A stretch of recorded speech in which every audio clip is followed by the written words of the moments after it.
College football is officially back this week with the Utes and Gators doing battle in Gainesville. But what would a week one win mean for this Utah football team? You are Locked On Utes, your daily podcast on the Utah Utes. Part of the Locked On Podcast Network. Your team every day.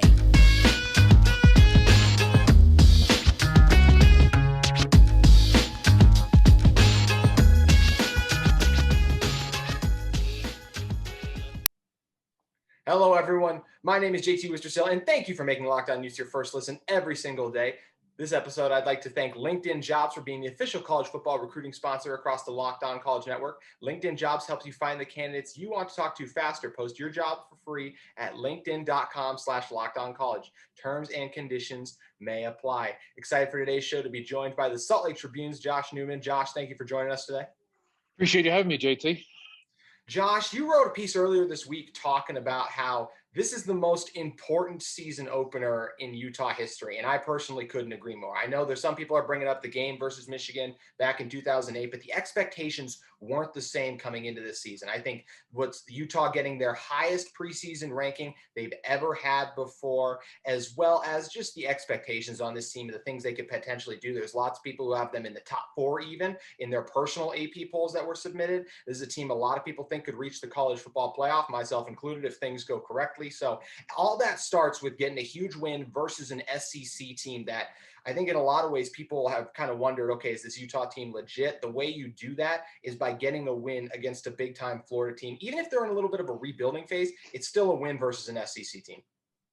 Yeah, no, I mean, you covered most of the bullet points there. I mean, look, you're returning 17 starters off a team that, won the Pac-12 South, got to a Rose Bowl.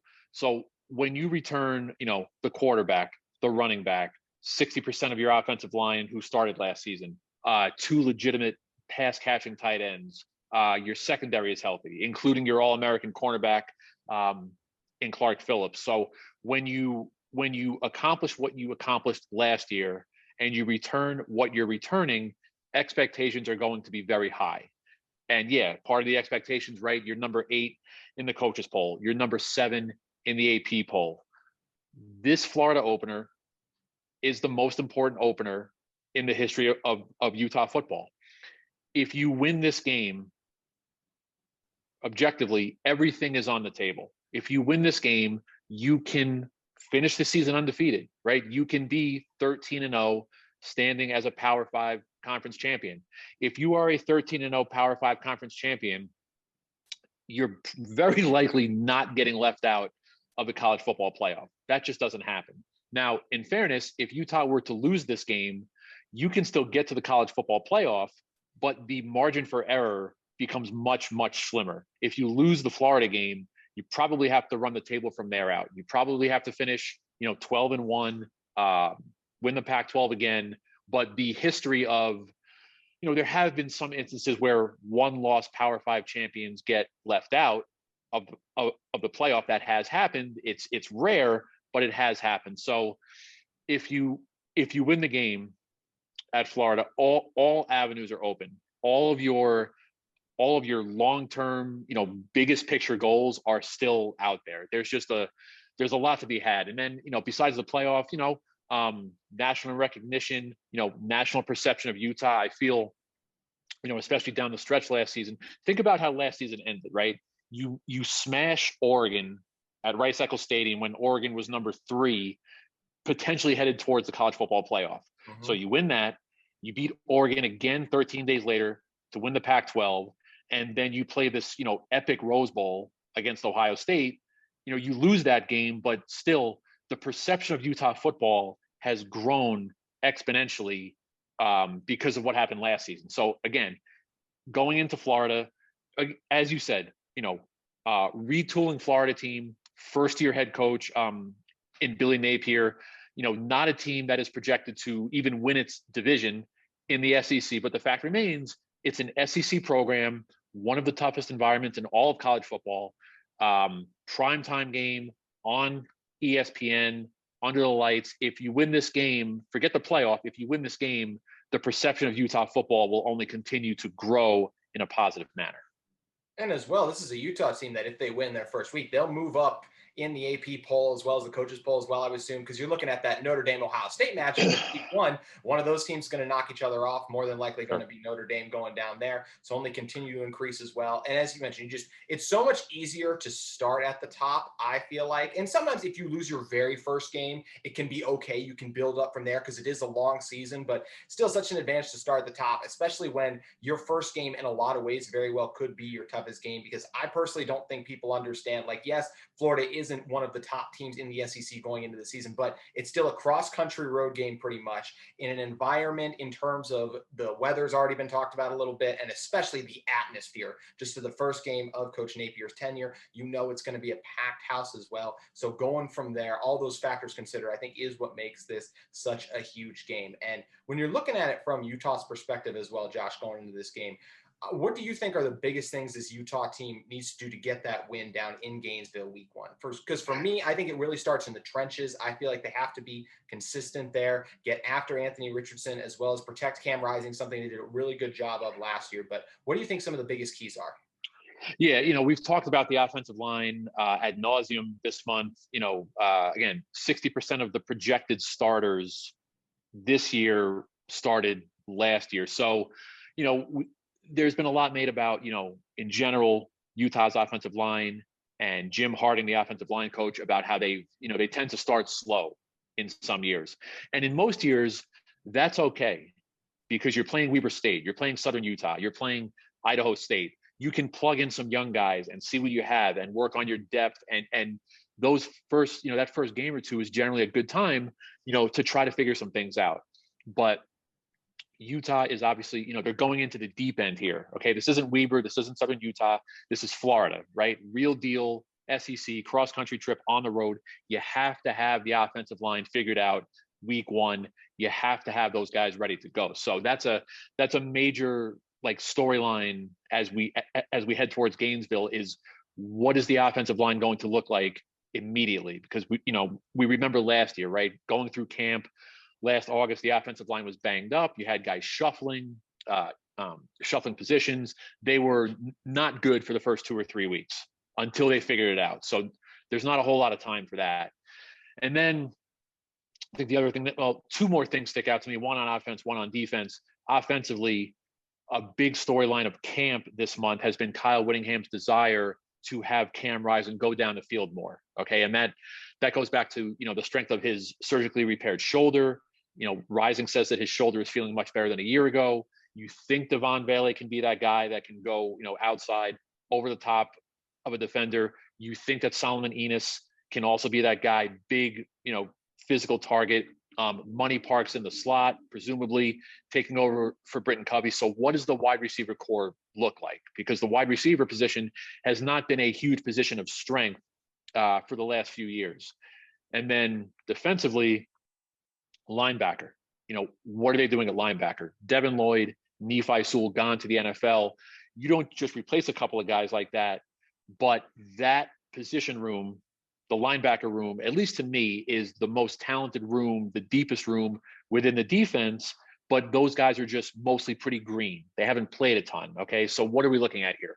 Mo Diabate, the Florida transfer, brings an older, savvier presence to the room, played in 37 games at Florida, started 17 of them.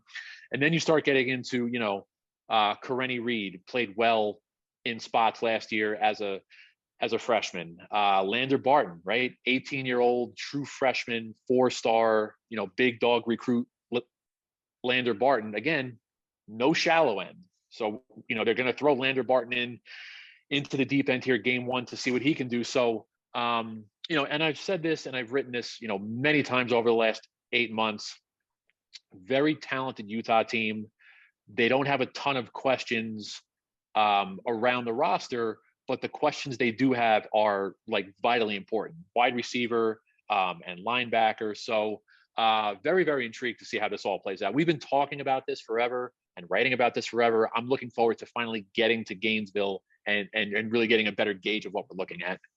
You're right. It does feel like a while ago since we were on the Rose Bowl and everything. As soon as that game ended, everyone was excited for Florida. And now one of those things, a lot of times you talk about these kind of things and it's like, oh, that feels like it was just yesterday. No, well, now it's starting to feel like it was forever ago because we have been Forever. talking about it so much and Yep. just waiting and waiting and waiting. So it is going to be so great to finally get out the field. And one thing that's so interesting is you get a Pac-12 team taking on an SEC team, which is a very interesting dynamic. And we're going to talk about that a little bit more in just a second.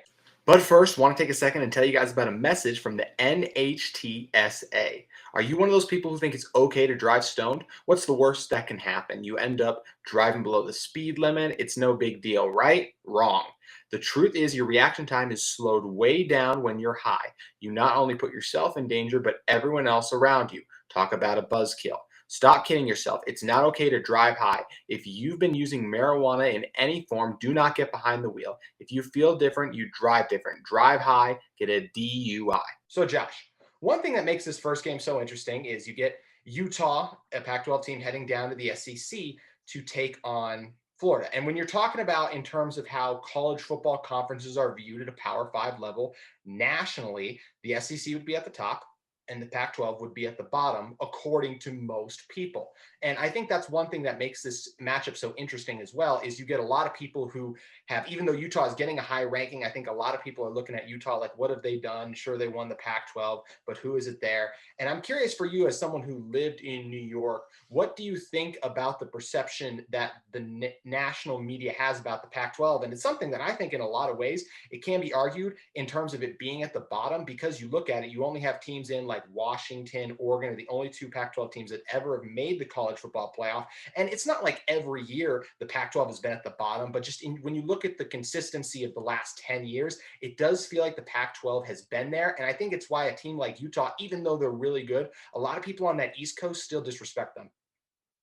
Yeah, I mean, that's probably fair, but I think a lot of that is warranted. You know, your value as a Power 5 conference is at least partially connected to, well, what are you doing in the postseason? More specifically, are you getting to the college football playoff? Oregon got to the inaugural college football playoff back in 2014. Washington got there in 2016 and got completely outclassed by Alabama in, I believe, the Peach Bowl in a semifinal. And you know, the Pac-12 has not been back to the college football playoff. And in most years, they're not even sniffing the college football playoff. We're not talking about a Pac-12 team finishing like 5th, 6th, 7th, just outside the 4. Like that's just not happening. You know, Utah won the Pac-12 last year, and they finished like number, I think, 11 in the college football playoff rankings. So, you know, we talked earlier about Utah's national perception, how it's grown with the way they played late last season. But if the Pac-12 wants to improve its national perception, two things. It needs to get to a college football playoff. Okay, whether it's Utah or USC or Oregon, like somebody has to break through. But more in the immediate sense, the Pac-12's national perception can improve. It can improve on September 3rd, okay? Because Utah is playing Florida, prime time, but Oregon is also going to Atlanta to play Georgia, okay? Oregon is kind of this intriguing team, right, with Dan Lanning, first-year head coach, former defensive coordinator at Georgia. Lanning is, again, first-year head coach. You're trying to turn the roster over, but for this season, you're still coaching a lot of players that Mario Cristobal recruited. So I think Oregon can be very good. I don't think they're going to beat Georgia, but I will be curious to see, you know, how well Oregon can hang with a team like that. You know, Oregon with a ferocious defense, right? Won the national championship last season. So yeah, you know, national perception is tied to a lot of things, but in the immediacy, what can this league do on September 3rd when you are sending arguably your two best teams out east to play, again, the reigning national champion? And yes, while Florida might be down, Utah still has to go into that environment, you know, deal with the heat, deal with the humidity, deal with 90,000 fans. So September 3rd is a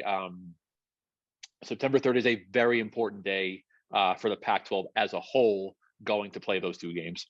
And I think the Oregon Georgia one is so interesting too, because you get Dan Lanning versus Kirby Smart as well, and that's one where it's going to be very tough, obviously, for the Ducks to pull it out. But as long as they're competitive, and I think that'd be a big thing. If it's a 30-point, just the steamroll over them, that'll be a Yeah. bad look. And I think the biggest thing as well for Utah when we're looking at this is a lot of SEC fans, and just in general, it's a lot of those East Coast fans are going to look at the Pac-12. If the Pac-12's best team goes into Florida and can't beat an SEC team who has a new head coach, a lot of new players on that roster, I think it's just going to reaffirm what a lot of people believe. So it does make it that much more important. Josh, personally, do you feel like Utah belongs on that level with some of those teams? Maybe not of the Alabama and the Georgia, of course, they're the class of college football right now, but do you feel like they can play with teams in the SEC, this current team as constructed?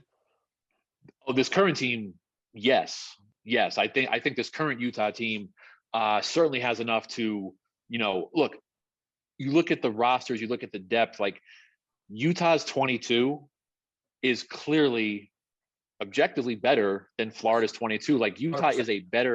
is a better football team than Florida. I don't think there's any room to argue that. But again, you need context, right? This environment, this road trip, this, crossing two time zones, dealing with the weather, in a vacuum, like Utah might beat Florida by like 2 scores. Okay. That's how much better I think Utah is, but there's just so much more, that goes into it. Now we're talking about this Utah team.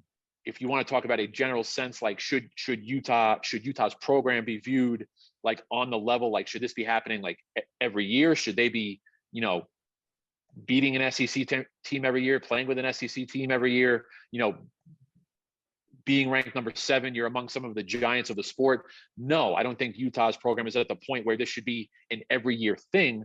But this particular team at this time, yeah, like I think there's enough there and enough talent, enough veterans returning, enough coaching continuity where this Utah team, like, yes, like it should be viewed in the terms that we're talking about. Yes. Yeah, and it's one of those things where it's one thing when teams will talk about like, oh, we have 5 returning starters back, but then you look at it and you're like, okay, well, those 5 returning starters aren't any good. This Utah team is returning starters who are really good. Braden Daniels has been a stalwart on the offensive line for a while. Cam Rising, one of the best quarterbacks in college football. Tavion Thomas, you look at what he did last year. Got guys like Clark Phillips as well, who, depending on the kind of season he has, could be one of the top corners drafted in the NFL draft. So I think it's the talent that makes it so interesting for this Utah football team. And it is going to be fun to see how it plays out this Saturday, September 3rd, down in Florida as well. And one thing, Josh, I also wanted to talk with you about is the reason that Utah is in this position with so much talent on its roster is because of the job Kyle Whittingham has done recruiting and building a culture. You talk with any Utah football player, and they'll mention one of the reasons they came to Utah is the culture that's been established by Kyle Whittingham. And speaking to Coach Whittingham, you wrote a story about how he kind of has this revitalized sense a little bit after taking some time and stepping away. And I was just curious if you could dive into that a little bit more about what you learned just talking with him, as well as kind of writing this story about where he's at with this Utah team, because he's been coaching now for 18 seasons. And I think a lot of people are wondering how much more he's got left. Yeah, look, last year was very hard for Kyle Whittingham. You talk about the COVID-19 pandemic, which obviously drastically altered the 2020 season and everything that went along with that, and the testing and kids getting sick and games getting canceled and postponed. So that was one level of stress, right? That he's trying to steer this program through a pandemic without a lot of answers, with a lot of logistics. So that was one thing. Then, Ty Jordan's death on Christmas night, 2020, that was something else that he was forced to face and deal with while leading a program. Aaron Lowe's death 9 months later. So you take all these things, right? You're trying to steer this program through a pandemic. You have 2 players die within 9 months of each other. These are heavy stressors. Okay, these are things that are stressful and upsetting, and there's no playbook to deal with those things. So that's one. He is 62 years old. Okay, he'll be 63 in November. Maybe I've made too much of a big deal about this, but he has said publicly that he really doesn't intend to be coaching past 65. Okay. He has 4 children. He has 6 grandchildren. His own father His own father died young, I believe in his mid 60s. That is not lost on Kyle Whittingham. So, you take all of the things that I'm talking about and the fact that he essentially, let's be honest, he essentially got to the mountaintop of his profession last year, winning the Pac-12, getting to a Rose Bowl. Okay, he got to the summit. You take all these things into account, and I was talking to him at Pac-12 Media Day, and I asked him about, when a season ends and you go into the winter, what is your process, right? Do you take a step back? Do you reassess where you are? And when I say where you are, do you reassess your physical health, your emotional health, your spirituality? Do you still have the drive to continue doing this? Because look, the rigors and the grinds of being a Power 5 head coach, it's a lot. Okay. Nobody's gonna deny that what he does on a daily basis, especially the way the last 2 years have gone, it's been a lot. And we will never know. Nobody outside the football facility, you and I will never know what the toll has been on him dealing with these things. So, talk to him at Pac-12 Media Day about taking a step back and reassessing and where he is. And yeah, he said, every year, take a step back, reassess where I am, reassess my health, talk to my wife, talk to my family. And he seemed very alive at Pac-12 Media Day, and he looked very healthy, and he sounded great, and he says his health is great, and his emotional health is very good, and he is very much looking forward to coaching this team. He is not shying away from the fact that yes, his team is loaded, and something special could happen again, and he wants to see this team through. And he doesn't sound like a guy at all that's ready to step away anytime soon, right? Like, look, we'll see how this season goes. He'll reassess again at the end of this season. He's under contract until 2027, which I think if he coaches through the end of that contract, he'll be 68. Who knows? But right now, having talked to him, one-on-one, getting a sense for it, he sounds like a guy who's very much excited to continue doing what he does every day. And he loves it, and he loves the everyday stuff, and he just sounds like he's ready to go. Yeah, and there's a lot to unpack there, what you just went over. And you talked about the emotional draining of losing two players as well, of course, what you had to deal with COVID as well. And that's already added on. It is tough to be a college football coach. I mean, all the things you have to do running a program, the 365 recruiting cycle, there is just so much that goes into it. So that makes sense. But when you win, like you said, when you win and reach that point like that, that can become an addictive feeling. You want to get back to it. But at what point does that addictive feeling become, okay, what's the ceiling of this? Because as much as some people like me will talk about, this Utah team has a chance to reach the college football playoff. There's a reason we're not talking about them winning the college football playoff. You just look at the rosters and the talent on those other sides, and Utah would have to play the greatest game probably any college football team has ever played to beat a couple of those teams and somehow win a national championship. The odds of that happening are very slim. So the peak for this team is basically a New Year's Six Bowl you talked about, a Rose Bowl championship, and then you get into that fourth spot, maybe the third of the college football playoff, and it's just tough to go from there and do that. So it is going to be interesting to see how long that is what Kyle Whittingham wants to do when he knows, okay, a national championship probably isn't attainable at this in general, which is, it's incredible that Utah's even in this position, because that's something they were obviously not in ever before. But it will be interesting to see how long he wants to do that. And Josh, another thing I'm curious in talking to him then is, as one of the longest tenure head coach, obviously, Coach Whittingham has been able to adapt and kind of change his recruiting style, his coaching philosophy, because athletes today are very different in terms of their bodies and just emotions than athletes 20 years ago. What do you think is the biggest reason when we see a lot of other college coaches getting out of the game who are around that kind of 60s age, as you talked about, and they're used to a different way of coaching? Why do you think Coach Whittingham has been so successful? Oh, that's a pretty loaded question. Yeah, I mean, you said it pretty well. I think he's been able to be successful, especially in the last 5, 6, 7 years, because he's been willing to adapt to the times, right? Look, the transfer portal becomes a thing, I believe, in 2018, and look what they've pulled out of the transfer portal, right? Cam Rising, transfer portal guy, Dalton Kincaid. I'm trying to think off the top of my head. Guys like Charlie Brewer, right? Who he may have not worked out, but that was a huge get. That was a huge get at the time, right? A lot of revisionist history about what Brewer was among Utah fans. But look, Brewer was a 10,000 yard passer at Baylor. And, and Kyle Whittingham was able to go get him. Tavion Thomas, not a portal guy, so to speak, but a JUCO guy, and they brought him in. So moving with the times, right?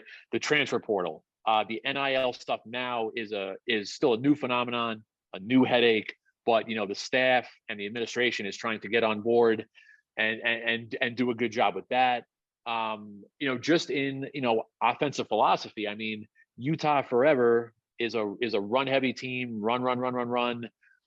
They ran the ball 58% of the time last year once Tavion Thomas kind of got it going, week 4, week 5, but you have a quarterback now in Rising who, a little more mobile, little more able than, Utah quarterbacks you were seeing 6, 8, 10 years ago. So, not being able so much, but being willing to adapt to what is around you, being willing to adapt to the times. I think that's a pretty underrated, underspoken about reason about why Utah's been really good the last 5 or 6 years. The fact that their 60-something-year-old head coach has been willing to adapt to the times. Yeah, it's been a huge thing. It's why this team has had some of their best recruiting classes in recent memory as well. And as things change, they're set up for the future as well to have some of that success. And it's going to be interesting to see. And it all gets going this Saturday. So Josh, what are some of the things you have going on in terms of preparation for the kickoff? And you're just excited as the season gets rolling, working with the Tribune. Yeah. I'm actually looking forward to some things. I'm working on some preview stuff. This comes out on Monday, August 29th. So later this week, I'll have a bunch of preview stuff. I've got a deep dive into Clark Phillips, spoke with his parents, spoke with some other people around him. So we'll get into that. I've got the backstory on how this Utah-Florida series came together between the two sides. And what else? I've got a thing also on expectations, right? You and I have spoken about expectations. I've got an interesting kind of nugget thought on expectations. There was a certain moment several months ago and a certain person on the roster that kind of set the tone for what this Utah season could be. So bunch of stuff coming out for the Trib later this week. I'm on a plane to Florida on Thursday to work on some things pregame. So a lot of talking, been talk, and write for the last 8 months, talking and writing about this Florida game. Personally, from a work standpoint, from a beat writing standpoint, I am very much looking forward to getting to Florida and soaking it in and covering a game finally on Saturday. Yeah, it's going to be an unbelievable atmosphere. And that was an unbelievable tease as well, Josh. You got me excited to read that story about player X or whatever. That was a WWE-worthy promo. I absolutely love it.